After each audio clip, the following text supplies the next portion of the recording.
오늘 말씀을 잘 전할지 모르겠어요. 오늘 예배하는데 목사님 저보고 기도하라고 그러셔가지고 저는 12도 이상 잘 못 해봤거든요. 그래서 물렁증이 지금도 있는데 오늘 양해 많이 해주십시오. 네. 제가 최근에 기도를 좀 많이 했는데 하나님께서 응답을 안 해주시더라고요. 무슨 기도했냐면 오늘 제가 알았습니다. 그 비대비 일본을 놓고 기도를 했는데 응답이 안 되는 이유를 제가 알았어요. 장경남 목사님이 일본이시기 때문에 하나님이 전혀 반응을 안 하시는 것 같아요. 진담으로 들으신 분은 없겠죠. 네, 오늘 우리 중앙당 개소식을 축하드리는 건데 정교 분류에 대해서 제가 한 말씀 드릴게요. 이 비전문가들이 정교 분류를 많이 하는데 오늘 계신 분 말고요. 제가 두 가지 차원에서 정교 분류를 말씀드릴게요. 한 가지는 헌법적 입장에서, 또 하나는 성경적 입장에서 정교 분류를 간단하게 설명을 드리겠습니다. 우리 헌법을 보면 헌법 20조 1항에 종교의 자유를 갖는다고 되어 있고 2항은요. 국교는 인정되지 아니하며 종교와 정치는 분리된다. 조문이 간단해요. 종교와 정치는 분리된다. 이 말밖에 없거든요. 근데 여기에서 많은 사람들이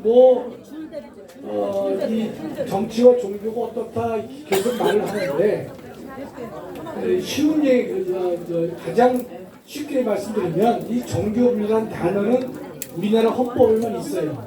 다른 나라 헌법은 그렇게 이 정치와 종교는 분리된다 이런 표현이 없습니다.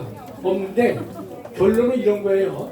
정교 분리는 국가 권력이 정치에 관여하지 말라는 겁니다. 국가 권력이 정치에 관여하지 말라는 게 정교 분리의 핵심이에요. 반대로 반대로 종교가 정치에 관여하는 것은 허용되느냐? 허용됩니다.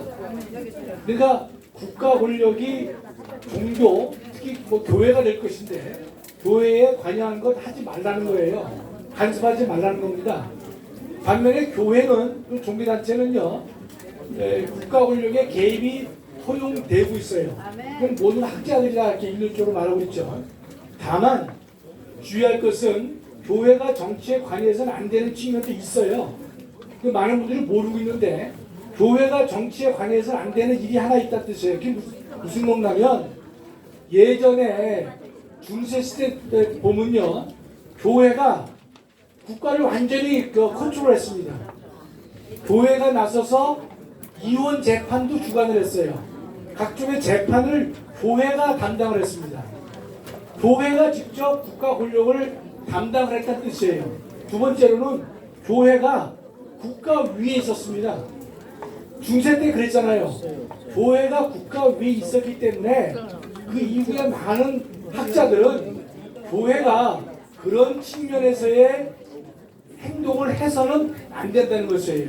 그러니까 교회가 국가 권력을 직접 담당한다든지 국가 위에 쓰는 것은 안 될 것이다. 그렇게 우리가 이해하시면 좋을 것 같아요. 두 번째로는요, 성경적인데 여러분, 하나님께서는 이 우주와 지구를 창조하셨죠. 지금도 운영하고 계십니다. 그렇죠? 그러면 하나님은 교회에서만 머무는 하나님이 될 수는 없는 것이죠. 하나님께서는 교회 이외에 정치, 경제 모든 영역에 있어서 하나님께서는 주권자이시고 주관자이신 것이에요. 그렇다면 하나님 말씀에 저촉되는, 어긋나는 그러한 정치, 경제, 사회 권력이 있을 때는 교회는 나서서 그들을 대상으로 해서 싸워서 하나님의 나라를 만든 것이 교회의 책무가 된 것입니다. 그렇기 때문에 우리가 지난번에도 문재인 정권에서 마찬가지였지만 문재인 정권이 교회를 핍박을 했단 말이죠. 교회를 간섭했어요. 그런데도 교회가 침묵했다는 뜻이에요. 그런 하나님의 말씀 위에 바로 선 것이 아니기 때문에 타당하지 않다 이런 뜻입니다. 세 번째 제가 말씀드리고 싶은 것은요, 저는 개인적으로 기독교 정당 그렇게 선호하지 않아요. 저는 왜냐하면 기독교인들이 정당을 세워서 정치에 관여한다 개인적으로 선호하지 않습니다. 왜냐하면 기독교인들이 나서서 정치한다고 하면서 하나님 앞에서 본이 되는 일을 못할 수가 있기 때문에 저 개인적으로 소극적으로 이해를 해왔던 것이에요. 그러나 제가 전광 목사님 하시는 일에 대해서 제가 적극적으로 참여하고자 하는 것은요, 계셔서 민망하지만 사심 없이 예수 한국 복음 통일을 위해서 헌신할 만한 인물이 있기 때문에 제가 하는 거예요. 근데 다시 한번 말씀드려요. 전 다른 사람이 하면 저는 적극 관여 안 합니다. 제가 살면서 시민단체가 뭐 한다, 누가 뭐 한다, 그런 거 제가 전혀 믿지 않습니다. 어떤 사람이든지 간에 자신의 이익을 위해서 단체 이익을 빌리는 경우가 많이 있었지, 정말로 애국적이다 이런 사람을 찾아보기가 어렵다는 뜻이에요. 그래서 제가 괜히 저 교회가 또는 교인들이 뭐 정치한다고 해가지고 정당 만들고 국가일에 관여하고 그랬을 경우에 하나님의 영광을 가리울까봐 저는 개인적으로 바람직하지 않다고 봤습니다.